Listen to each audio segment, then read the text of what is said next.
Gen Z gave up on kids? You know why Gen Z didn't give up on kids? Because, bro, the economy is cooked. Okay, the economy is cooked. Everybody's unemployed, bro. Just like me, bro. Everybody's unemployed, bro. Bro, make everything less expensive, bro. Why you have to make everything expensive, bro? Bro, no one is having kids. This is the reason why nobody has kids, bro. According to what I know of. The family dream for decades around the world was going through life exactly like this. Going through elementary school to high school and having your typical good and bad experiences. Good experiences being meeting good friends you may have for life, and bad experiences being, I don't know, getting your head dunked and swirled in a toilet. I refuse to believe this has ever happened in real life. Like, I don't know where shows came up with this trope. Meeting your high school sweetheart and you both graduating. Going through college and having your wild phases. Then after graduating, having a couple more years before settling down, marrying, and having kids. Universally through the world, I feel like this is the typical path people see of how it goes. And with Gen Z, it's becoming more and more common for people to not want this path. According to the stats, almost 1 in 3 Gen Z and millennials are saying they won't have kids at all. Not even talking about kids. I'm not gonna lie, I feel like this generation is the worst generation to live. But at the same time, I feel like this generation is the best generation to live also. The reason why I said that is because, you know, the technology like I'm using, bro. Like, if you can use a technology, bro, to create a business, yes, you can create a business. It's gonna take a long time, okay? That's why this generation is the best. Like, we have the technology, bro. We have the technology. I know Gen Alpha was born with a laptop on their faces. Most aren't even trying to get into a relationship. Most dudes are either chronic gooners and gave up on love after their middle school breakup. And most girls are either insane femcells on Twitter saying men should have to earn the right to have freedom. Every guy should start in jail and have to work his way out. Absolutely. I think love that's that idea. Because it's like you need to earn your place out here. You do. In my opinion. You do. And it should be treated as if they're on probation for a while. Like one strike, you're back. Yeah, even when they're out. Yeah, you're right. I think slave masters had that type of idea going on. At least they're being nicer, I guess. They're saying they'll free us. Anyways, I'm so glad of hearing the stats. It's not just me, and y'all are alone too. Yes, we are gonna be single the rest of our lives and have zero chance of a relationship. On 3, Gen Z, who's with me? 1, 2, 3. Nobody did. Yeah, so I thought it would be pretty interesting to talk about why it's become how it is for Gen Z. You know, people always talking about how birth rates are dropping drastically. And if you think of it, it's kind of hard to find someone nowadays that has kids in their early, mid, or late 20s. Like, out of all people I've met in my life, I genuinely only know 2 people in my life that are Gen Z and have kids. And this trend is exactly following how it was for millennials. Crazy to think how the older generations was just popping out kids as soon as they hit 18. Nowadays, if I see an 18-year-old saying they're gonna have a kid, all I'm thinking of is, man, his life is absolutely bro. This is the most obvious one, but one of the main reasons is the cost of living has been absolutely fried the past couple of years. I know. I talk about it. Bro, I'm not gonna lie, bro. In the 90s, bro, parents be popping kids, bro. Parents be having kids in the 90s, the age of 18, bro. But now in 2025, no Gen Z can have babies in the age of 20, bro. Okay? And bro, there be some parents and be like, you have to marry early. Like, bro, you have to know the state of this generation, bro, okay? This is not in the 1980s. This is not in a lot in all the time, but man, how can I not? I mean, literally no one even has an ounce of hope. If you ask Gen Z what their hope is for the future, all they're gonna think of is how the cost of living is absolutely cooked and it's only gonna get worse. AI and clankers are gonna take like 80% of the jobs we have. And the US is gonna go into civil war over these dumbass politicians. The cost of living would be one thing if it was just happening in 1 or 2 countries. But the fact that it's happening in multiple countries at the same time, man, just pass me the cigarette already. Us Americans always focus on our house prices and how they are, which is true. But I feel a little more patriotic when I look at ours compared to the UK and Canada. This is a 650,000 pound house or $879,000 house. 5 bedrooms and 1 bathroom is diabolical. I know the bathroom looks like Chernobyl every day. And in Canada, this is a $1.6 million house. No wonder Drake left out years ago. If I spend $1.8 million with that small house, bro, my penny gotta be worth it, okay?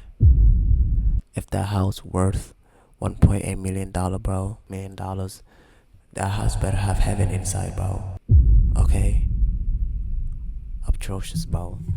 And even though I think money is obviously a factor to things like the house, I think there are people in Gen Z and millennials that can afford things like houses with a mortgage. But one of the main reasons they won't do it is because if they do get that typical family experience of getting a house on mortgage and having kids, they know they're gonna be stuck paying it for the next 30 years, probably barely scraping by. And in the act of doing that, the kids are gonna get neglected in some way. I know with my experience growing up in that typical type of suburb area, all of the kids' parents in the neighborhood, including mine, were barely home. We would be out when kids actually went outside late, and it would be 9 and some of them were still not back, because on top of balancing the bills they had to pay, they also had to balance their kids' expenses as well, which ended up affecting younger generations' mental health and is a part of why it's such a problem now. With younger generations nowadays, we don't want to put that same type of burden on our kids. Every generation tries to improve how they were parented and change it, and I don't know about y'all, but I actually want to be able to do things with my kids, go to Disneyland and all the fun vacation places. But if I gotta sit there balancing in this economy a $500K mortgage of a home that's the equivalent size of a shack, as well as taking care of my kids' expenses, I know it would be too much for me. Which is why a lot of Gen Z is even letting go of the thought of having kids. Why would you want to bring kids into a scenario where it's potentially gonna be chaotic? There's all different types of wars going on. You don't know what's gonna happen economically in the next years. It's also the reason why the age of having kids has been being pushed up a lot. There's a lot of women now who are having kids in their mid-30s to early 40s, which happened less in the past because it was kind of shamed by society. The shaming has gotten better in a lot of countries, but there is those places where it's still like a very bad thing to do. I find that so weird. Like, I would never sit there and judge someone for having kids later in life. It's one thing if you're bringing up potential fertility concerns, but a doctor would tell you if you're fine or not before anyways. If I did want kids also and wanted to pay for a house, I'd probably wait until at least 70% of it's paid off, which older generations did not do. They kind of just hopped into a house and popped out some kids, then hoped and prayed they could pay off the house eventually. Another thing is younger generations are valuing their freedom way more than other generations in the past. You'll see a typical boomer be like, when I was your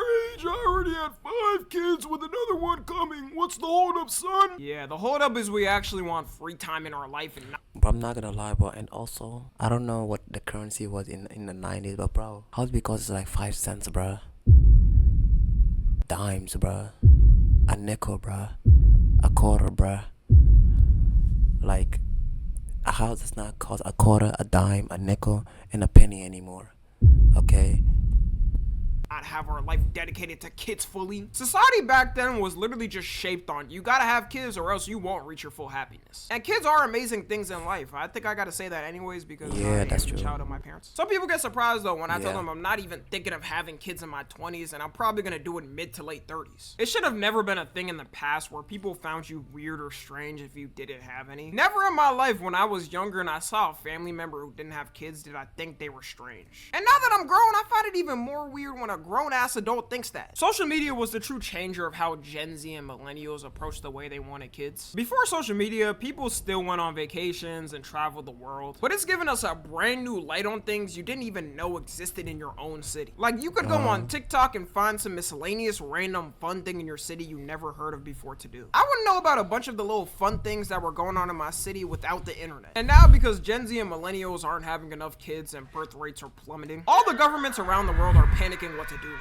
You got countries like Japan and South Korea pouring billions into fixing it only to have it get worse. Trump signed a law giving every baby born in America an $1,000 investment account. You know, I'll give the guy that one, but is that money gonna even be worth anything in like 18 years? If inflation keeps up, we're gonna be paying $200 for a Big Mac at McDonald's by the 2040s. That's if we don't have a civil war with the clankers by then. No matter how much money the government gives to help with child costs, I think the lifestyle trend is stronger than that and it won't just fizzle out. Unless the government starts paying for like 70 to 80% of people's child expenses. It's now embedded in our society with younger generations where people are simply valuing their freedom more. You can see the stats, even in places where the cost of living is decent to good, they have less kids because to people it's no longer their forefront goal in life. Even in countries right now where the birth rate may be booming, like for a lot of the African countries, they're getting developed really fast, and as soon as it's developed to the point where people don't really feel a need as much, it's gonna drop. Crazy though how the governments only now care when people have been telling them for years they can't afford things. A lot of people say the only reason why the government even cares that the birth rate is declining is because they'll have less workers, and with less workers they get paid less and make less money. But when you ask them to put some things in law to help us, they go, all right, I hear you, so you know what? $50 trillion to Israel. The hilarious thing is hearing older generations talk about how we don't work enough and we're lazy. Most of y'all already know it took them half the time to be able to afford a house working a job like us. But what's really crazy and what they don't want to acknowledge is how insane the billionaires were taxed back then. From 1940 in America to 1960, the highest income tax rate was 90%. No wonder it only took them 2 years to get a house. Y'all was basically getting them handed to you. Most of the ultra wealthy people back then didn't pay that full percentage, but they still paid a lot more. You know what I hate, bro? When they say Gen Z are very lazy. You young people are very lazy. Like, bro, you know that if you call me lazy, you know I'm not gonna look up to you, right? Than what happens today. Today, the richest out there, you know, got like 500 different loopholes where they can pay $0 in taxes. I promise you, if they change the laws to be like this again, you would see the birth rate at least double. Another thing that plays a factor into it is that younger generations aren't as pressured as much into having kids. Yeah, it still happens, but the way they did it back then, it was like you were disrespecting the family if you chose not to have kids. So because of my decision in life that I personally made, you're now mad? I never understood this. Yeah, bro, why don't you go have another kid or something? For now, they're staying in the sack. You still got. Yeah, bro, I don't understand this, bro. Like, why would you force other people to have kids, bro, or get married, bro? Content creators like it's the 70s blaming people for not choosing to have kids. If you're not having kids, you're selfish. You should be having kids, sharing your... Bro, how can you be selfish, bro? The baby didn't even exist and you say I'm selfish, bro. Am I speaking facts or am I not speaking facts? Like, bro, you cannot be selfish, right? If you don't have the baby. Your knowledge, your resources, everything you have to give with the next generation. Kids are... I mean, you can be selfish, like if you're pregnant a woman and then that baby is yours and then you don't take care of it, you can be selfish with that thing. You can literally the best thing that is going to happen to you. You should start earlier than you think that you are ready. Having kids will actually make you ready, because when you have that forcing function in your life of kids, you'll do whatever it takes for these little human beings. People that don't want to have kids are selfish. Point blank. That's the only reason you don't want to have kids, right? But here's the thing. It's okay to be selfish, right? These people have completely lost what the definition of selfish is. Just searching up the Google definition, it says lacking consideration for others, concerned chiefly with one's own personal profit or pleasure. So how the Yo, I was right. can you be selfish for something that doesn't even exist right now? That's like someone saying I'm selfish for not donating the money right now that I may be making in the future. Like, Yeah, I'm bro. still homeless. I haven't made the money yet. To me, it would be way more selfish to have a kid I know I'm not gonna fully be there for and put them through problems, instead of just Yeah. not having the kid at all. With people that say this that want everyone to reproduce in the world, are you gonna be taking care of their kids if they're not up to the task? Because if you're not, then shut the f up. Literally everyone in the world can't reproduce because we would be way too overpopulated. And the last thing that changed younger generations is the amount of communities we have. Back then, you had your typical family community and neighborhood with you, but it still didn't feel like enough. You felt like you needed that extra push. With us and social media, there is unlimited communities out there you can be a part of. You can have a community so niche, it only has 1,000 Yeah, that's people a very part of true. it. For us now, since we're so used to the internet, that's absolutely nothing in the size of a community. When you physically think of it though, that's like 10 times bigger than the typical neighborhood community. So now imagine 1 million or 10 million, and you could be a part of multiple of those communities at a time. It's almost impossible to not find a community you could fit in with online. Anyways, that's gonna be it though. Let me know your reproduction plans, guys, or if you have kids now. Make sure your kids watch Tom Energy for educational content always. Follow me on Twitter, Instagram, and TikTok. As always, I love you guys consensually. And until next time, I'm out. Shout out to Tom and FG. I'm gonna like and subscribe. YouTube, if you're watching this, please subscribe. I really appreciate it. Thank you.